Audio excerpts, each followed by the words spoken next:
Paz, bênçãos, tudo bem? Vamos mais um dia para nossas notícias do mundo cristão.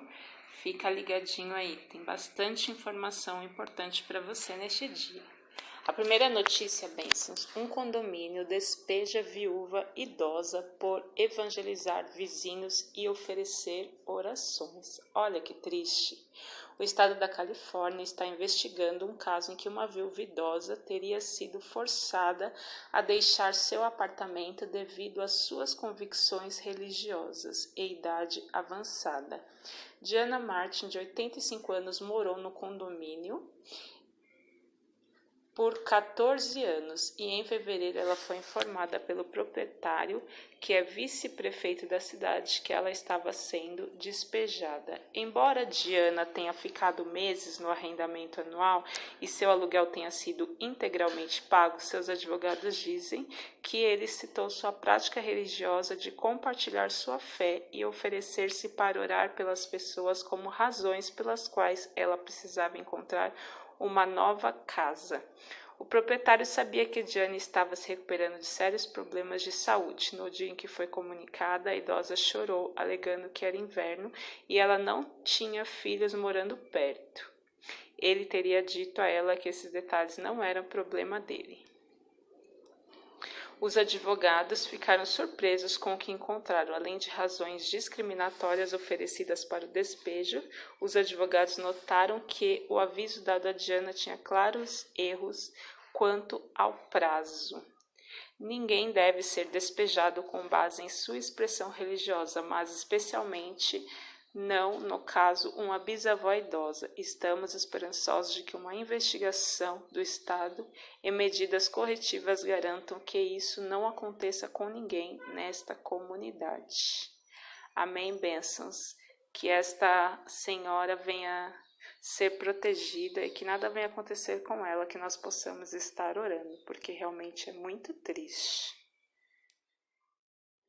A próxima notícia fala sobre cristãos ainda no dia de hoje sendo escravizados. Só serão libertados se renegarem a fé, diz o governo da Eritreia após prender 30 cristãos. Que triste isto, né, irmãos?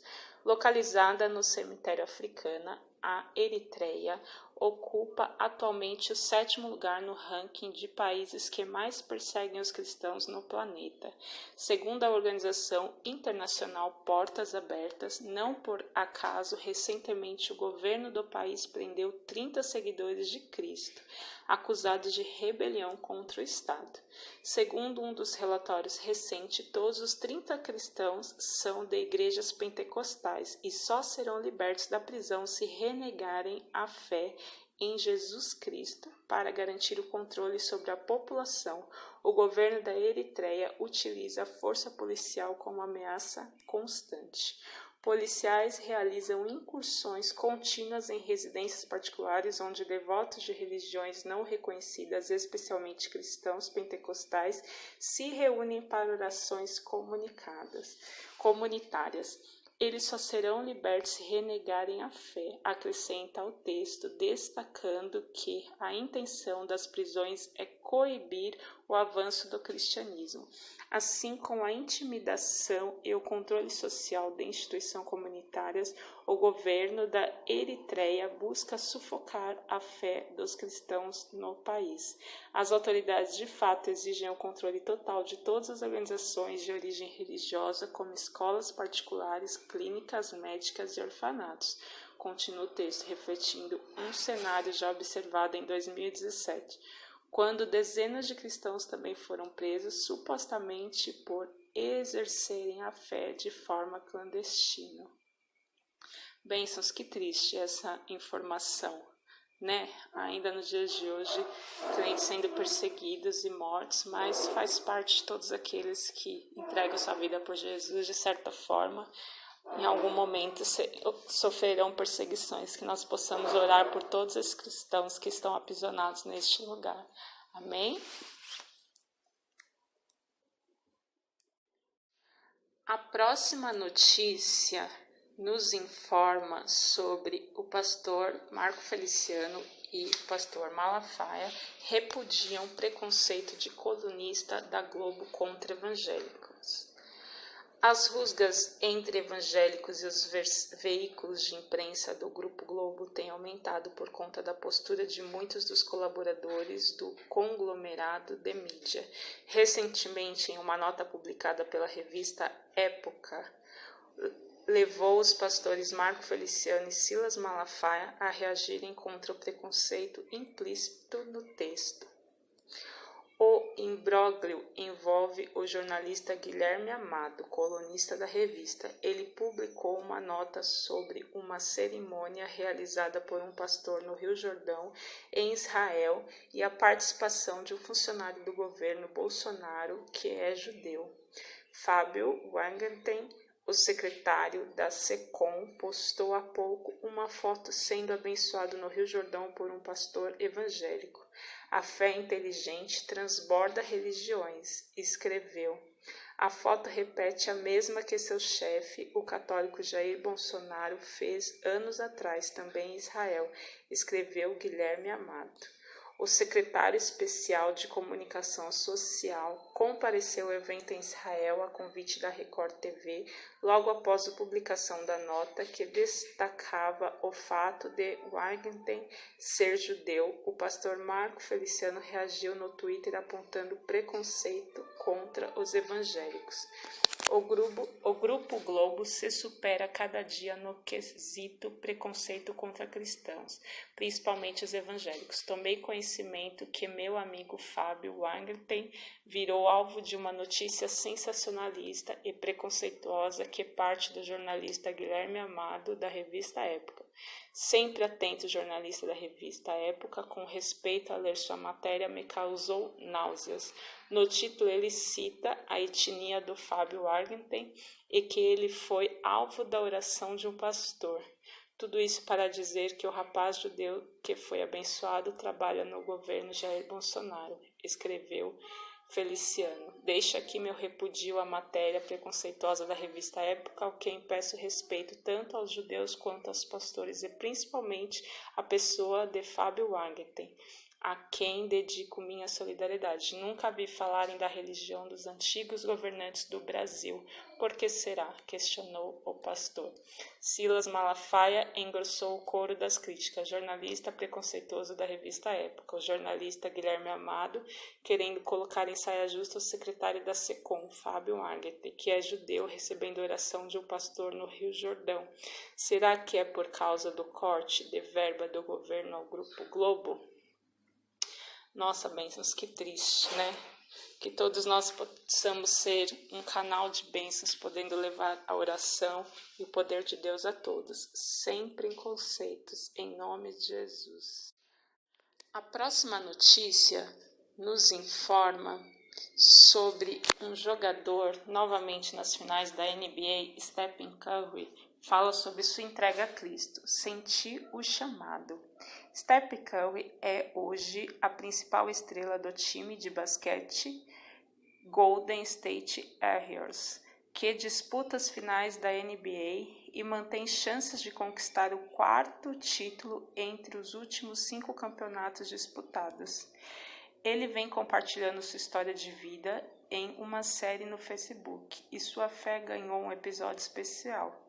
Nele, ele relata que se tornou cristão ainda jovem e que até hoje escreve um versículo da Bíblia em seu tênis antes dos jogos na NBA para relembrá-lo por quem estou jogando. Que lindo, né, bênçãos? O episódio, intitulado Fight, Fé em inglês, traz o testemunho do jogador sobre seu aprendizado ainda jovem de que ele não pode viver da fé de seus pais. Seria necessário ele mesmo tomar uma decisão, o que aconteceu quando ele estudava a 8ª série por intermédio de um pastor de jovens chamado Jason. Senti o chamado, desci ao altar e entreguei minha vida a Cristo. Isso se tornou o começo de minha jornada pessoal. Eu acho que minha fé é sobre o relacionamento pessoal mais do que seguir uma certa tradição religiosa, uma prática religiosa, afirmou. No depoimento à série documental, ele afirmou que considera importante certificar-se de que você está alimentando seu espírito com as coisas certas, ao invés do que este mundo está lançando contra nós. Ele chamou essa prática de batalha constante. Só é muito mais sério porque tenho 3 filhos que vão assistir todos os movimentos que fizer, disse ele. O episódio inclui entrevistas com seu pai e sua mãe.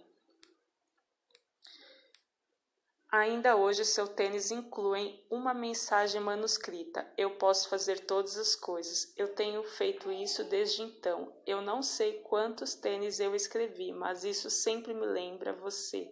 Você sabe, porque eu fui abençoado com esses talentos de onde eu recebo minha força e por quem estou jogando, finalizou o jogador, que foi eleito MVP da NBA em 2 temporadas seguidas. Que bênção, né, irmãos? Coisa linda.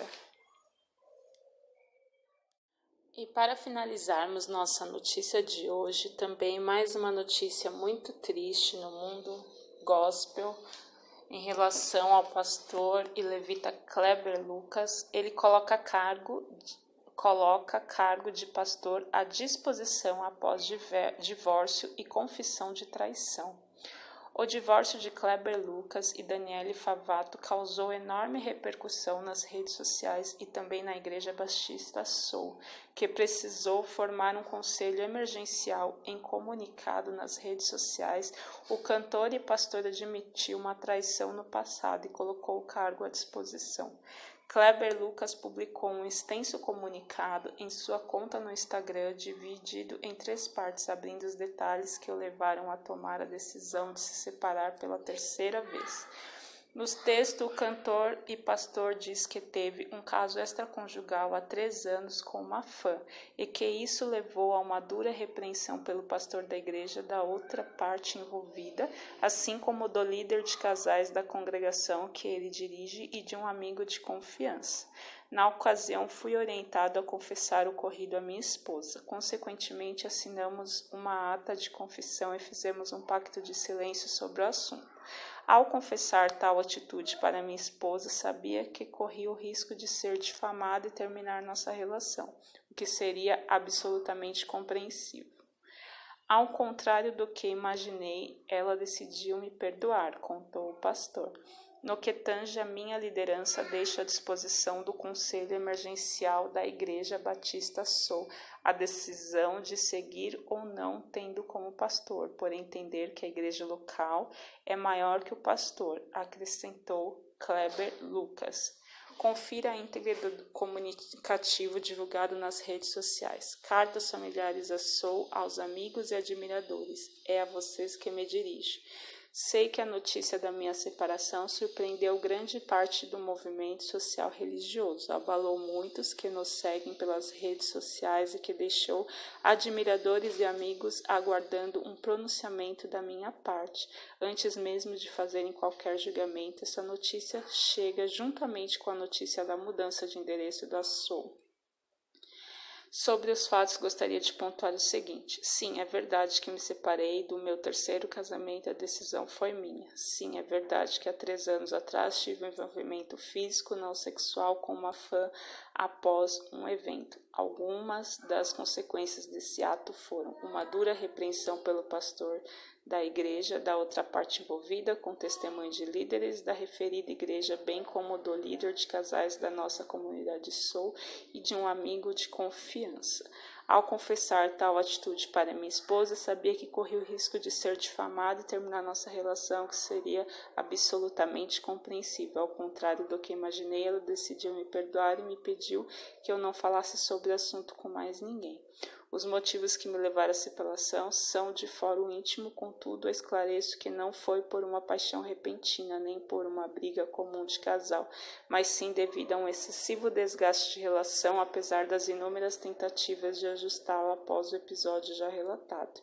Importante destacar que, pela minha ex-companheira, manteríamos nossa relação, mesmo que aparente em razão dos danos que poderiam ser causados na comunidade Soul e na vida de tantas pessoas que nos acompanham pela mídia, porém eu não consegui sustentar tal circunstância. Em relação às fotos das minhas redes sociais, definitivamente não estou apagando a memória da minha história, da mesma forma como não consegui suprimir a memória dos 2 outros casamentos que tive, em especial com a Mabene, mãe dos meus 2 filhos, Rafa e Emi, por quem nutro profundo respeito e cuidado por ser aquela que me deu minha maior riqueza e sentido para viver. Sobre apagar as fotos da mídia da Soul, a decisão não foi minha, mas do Conselho Emergencial da Igreja, composto por pessoas que decidiram cuidar da comunidade, entendendo que a Igreja Batista Soul é soberana em seus atos. Aliás, o patrimônio da Igreja Soul não é meu, nem herança dos meus filhos e legalmente não me pertence. Ainda acerca da Soul, é oportuno afirmar que ninguém foi excluído da comunidade, que não houve uma escolha da comunidade por mim e a rejeição por minha esposa, senão o desligamento voluntário dela e de algumas pessoas pelas razões que não cabe a mim responder. A decisão de seguir na caminhada Soul é voluntária e cabe a cada um fazer a escolha de permanecer ou não. No que tange a minha liderança, deixo à disposição do Conselho Emergencial da Igreja Batista Soul a decisão de seguir ou não, me tendo como pastor por entender a igreja local é maior que o pastor. A propósito, em linha com minha postura de transparência, uma comissão está sendo criada pelo Conselho para chegar a toda a movimentação feita por mim, diga-se de passagem por necessidade, pois tenho gerido a igreja desde a saída da nossa administradora em cargo, este que tem me desgastado profundamente, tendo em vista não ser meu dom. Aos familiares meus e da minha ex-esposa peço perdão por uma decisão tomada por mim e que sei que os decepciona tanto. Sei que vocês não são obrigados a me perdoar, mas compete a mim reconhecer meus erros e pedir perdão. A Igreja Batista Soul peço perdão e me disponho a dar qualquer satisfação àqueles que são membros da nossa comunidade. Deixo também aos membros da Soul a decisão de seguir, me tendo como pastor ou não, em assembleia extraordinária que será comunicada aos membros que ficaram pelo Conselho Emergencial. Aos amigos e admiradores, minhas sinceras desculpas pelos fatos ocorridos. Por fim, termino dizendo que minha caminhada seguirá sendo pastor daqueles que me reconhecem como pastor, sendo cantor daqueles que me reconhecem como cantor e sendo homem que tem sonhos, desejos e que não desistiu da vida, nem de Deus e nem da igreja. Kleber Lucas, pastor e cantor. Que possamos sempre estar orando por todos os nossos pastores. Nós não temos direito de julgar a nada, porém somente estou esclarecendo um fato. Amém? Que possamos orar por todos. Fiquem na paz do Senhor.